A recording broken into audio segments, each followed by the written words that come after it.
Welcome to the Vets Connect podcast with your host, Scott McLean.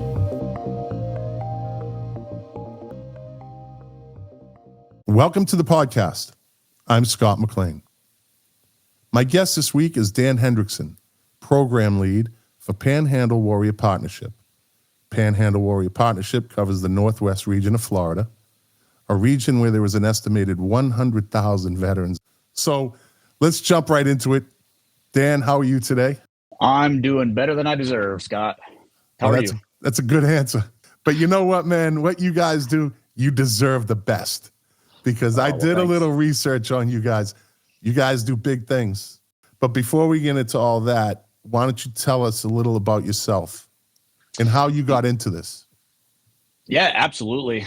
So just a Michigan boy, born in the suburbs of, I'd say the greater Detroit area, a little town called Port Huron, about 45 minutes north of there. Youngest of three boys. My dad was a Marine. So from time to time, we would hear some of those stories that he would share from his experiences.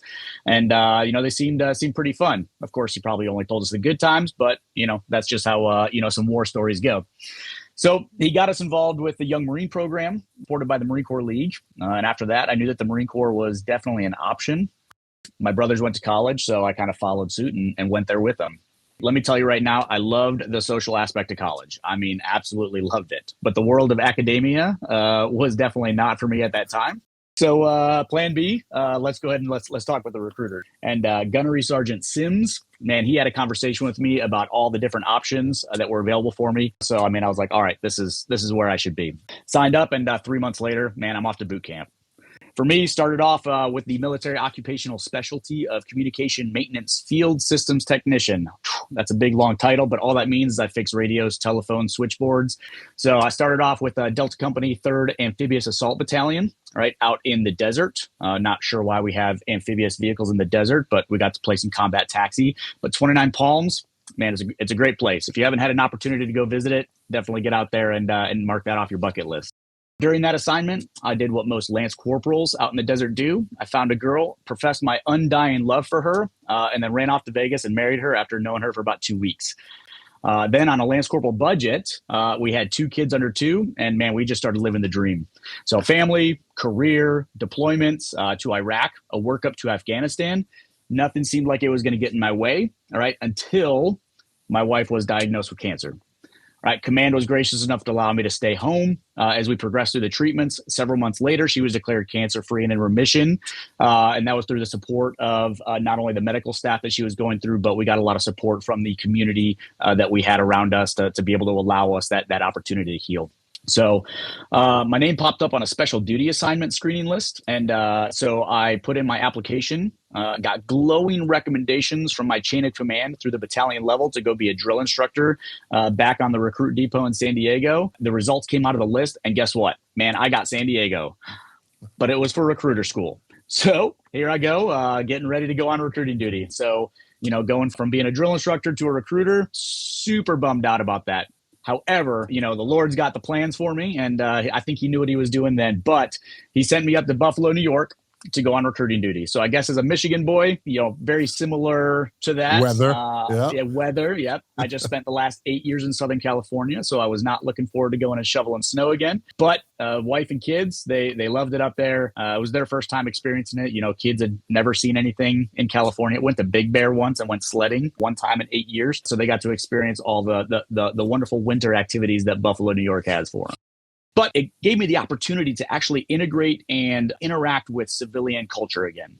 We live on base most of the time, and as military members, you're your own little community on that base. But being out there on recruiting duty, we were the only ones within 100 miles. So it really gave us that opportunity to really build those relationships and see exactly what the civilian population had out there. And they got the good opinions of the military, and some civilians have bad opinions of the military. So it was really interesting, that dynamic, to kind of see what was going on there.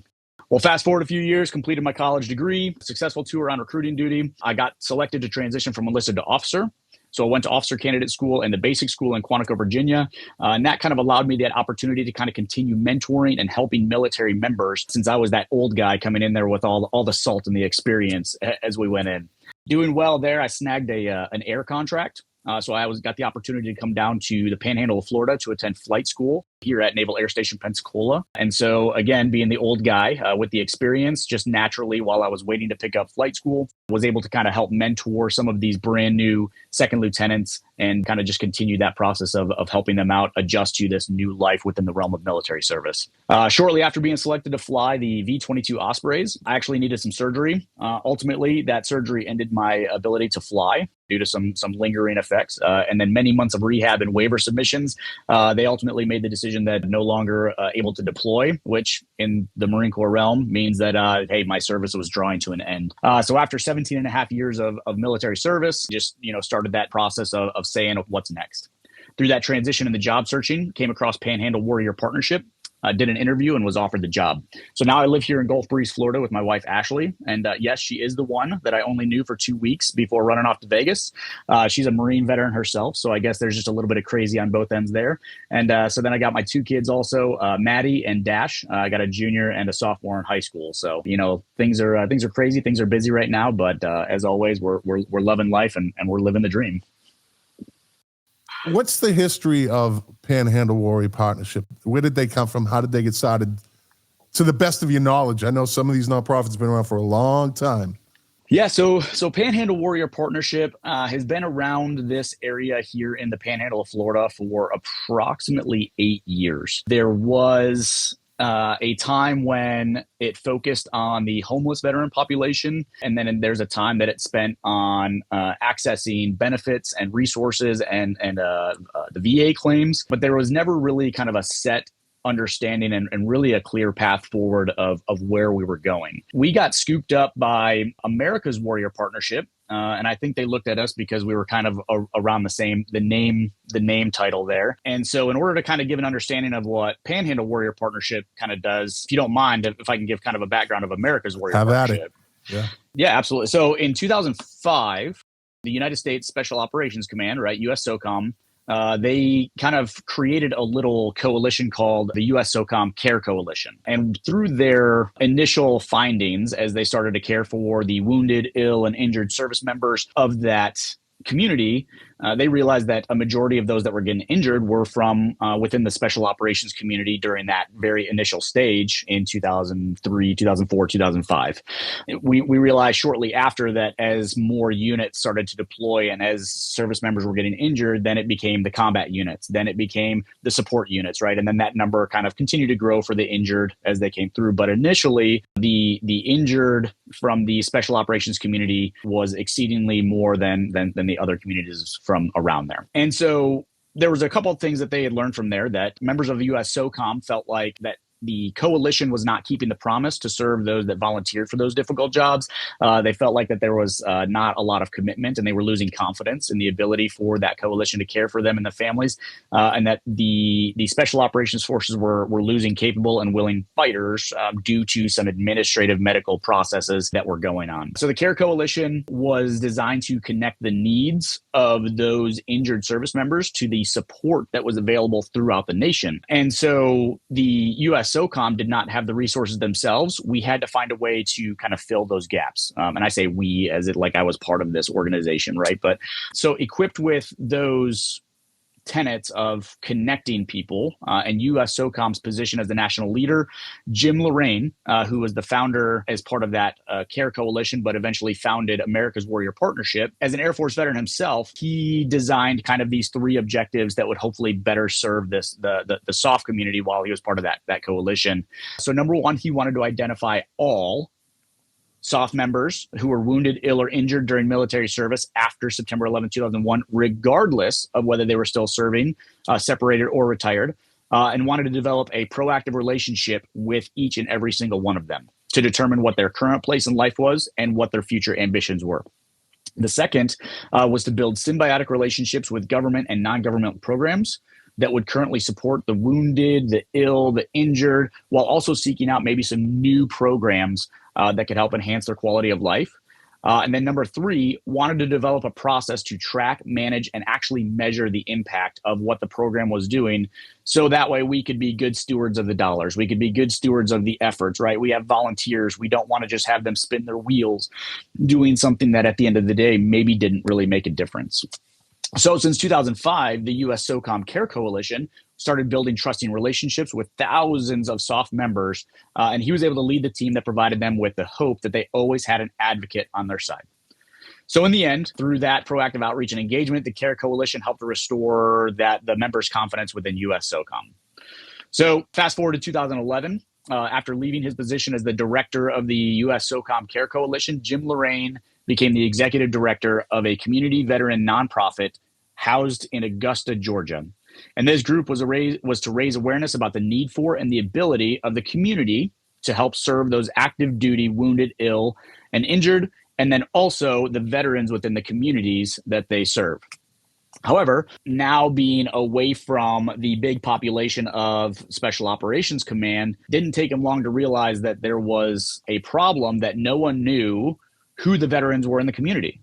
A lot of the providers and nonprofits that are currently in the area, right, they focus the work on those that are seeking the services. And a lot of them just have an intake where people will request the services and they will just continue to work with those individuals that are out there.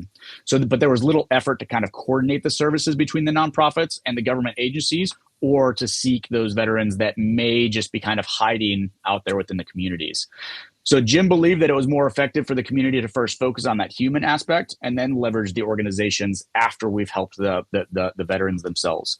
So in 2012, the organization's aims shifted from both active duty and veterans to just veterans alone. And instead of trying to bring the other organizations together, we wanted to develop a relationship with the veterans that were within the community. And once we developed that relationship, we would then connect them to the local organizations to provide those desired services. So Jim created a 4-step plan, and that 4-step plan is what we call connect, educate, advocate, and collaborate. And that was then developed to help guide the team's efforts, and has been that way for 12 years now. So number one, we connect with the community groups who provide services and volunteer opportunities while also connecting with the community veterans. We want to educate the community about the value of veterans and educate veterans about opportunities to improve their quality of life.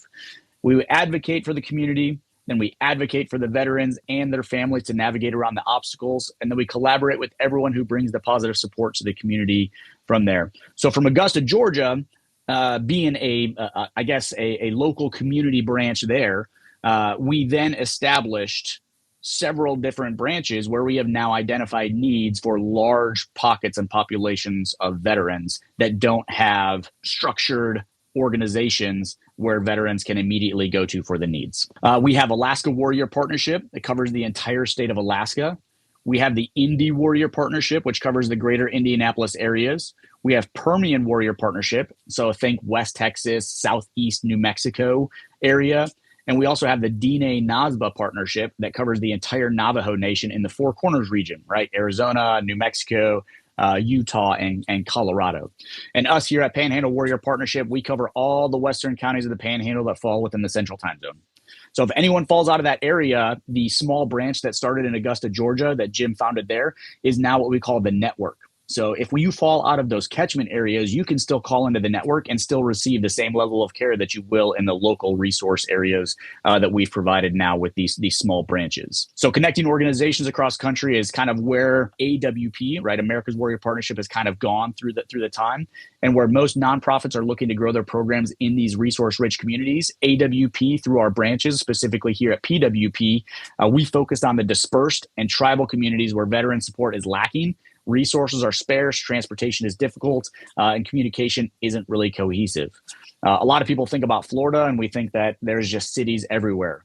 But especially up here in the Panhandle, you're either on the coastline where, yes, there is some packed populations, but you go 10 miles north of that and you've got a 60-mile stretch between this and the Alabama or Georgia border that has very farm communities, very rural communities that don't have a lot of resources that help them out up there. So this community integration model requires proactive outreach, sustained engagement with the veterans. And for the past 3 years, starting in 2021, is when AWP really pulled Panhandle Warrior Partnership into their community integration, their branch model that they've provided. And so for 3 years now, we've been trying to rebuild our presence and really go with these strategic aims up here in the Panhandle. I don't know where to begin, my friend. That was a great breakdown. You touched on a couple things. Now, I know, and as you said, in Florida, people Yeah. think it's Orlando and Tampa and Miami and Fort Hmm. Lauderdale. Well, I live in South Florida. There's areas in South Florida. Belle Glades is one of them. Very hard to get out to. Yeah. Takes a while to get out to. The closest VA is, I think, almost 3 hours away. Wow. And then there's transportation. So there's problems getting to them, and there's problems reaching out to them. So I know exactly what you're talking about there. I love what you guys are doing where you're setting up different locations, Alaska, on the reservations. Those are hard to reach areas. So do you have anything in South Florida, or is the Panhandle right now the only thing you have in Florida? It is. Panhandle is the only area that covers Florida right now. So once you cross the river there and move from central time zone to eastern time zone, you will then fall into the network, that overarching branch of America's Warrior Partnership. There you go. Okay. And get that. So that's what I was looking for.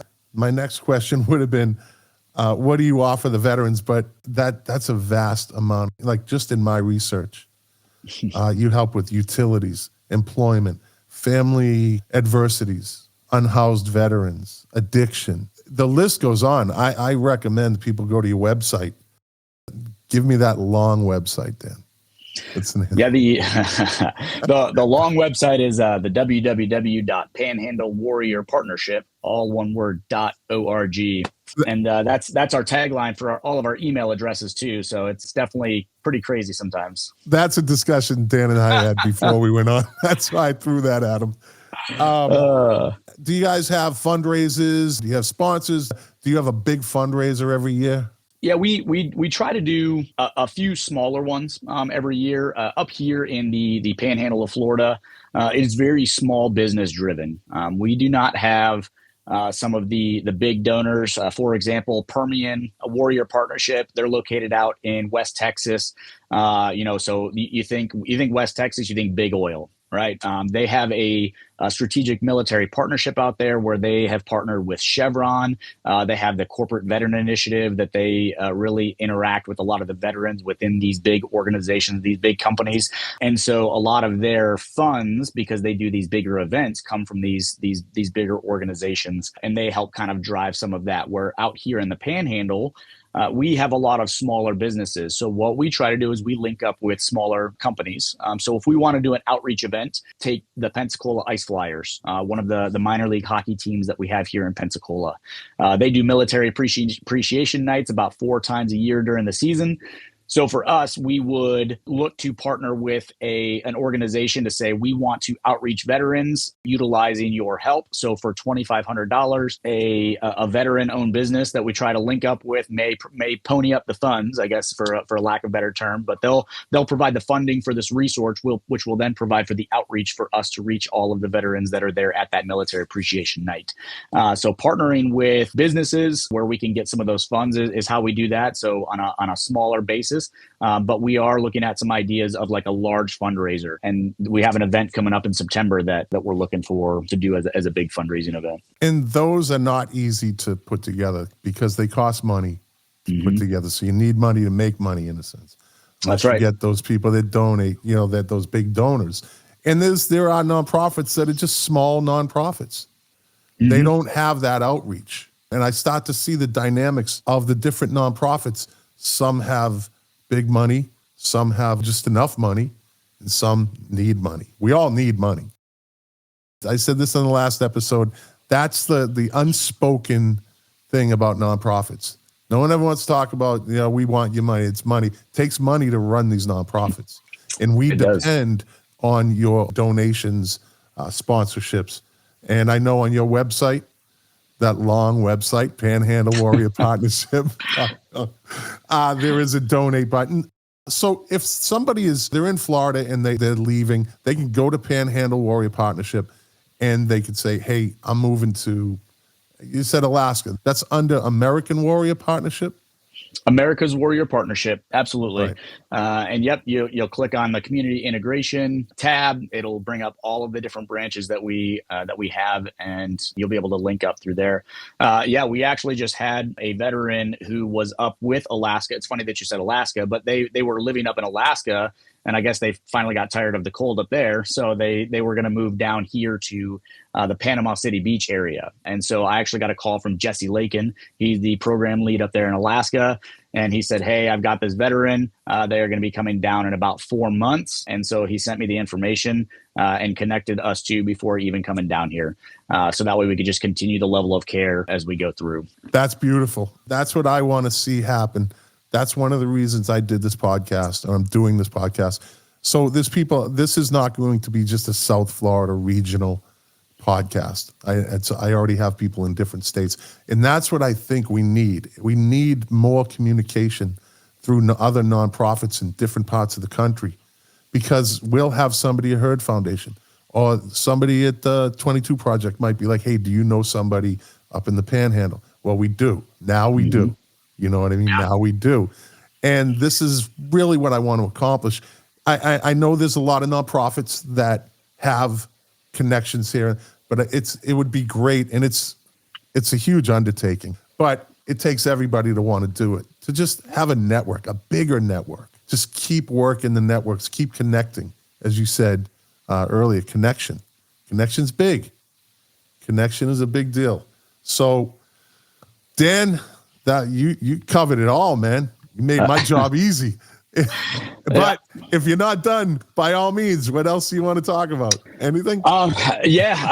We look to engage a lot of times when we think of veterans in need. We've probably all seen it, especially driving through some of the populated areas. That man or woman standing on the corner with the cardboard sign that says "Vet in Need," right? And we feel that when veterans finally ask for help, they're in this low spot. And there are some that do that.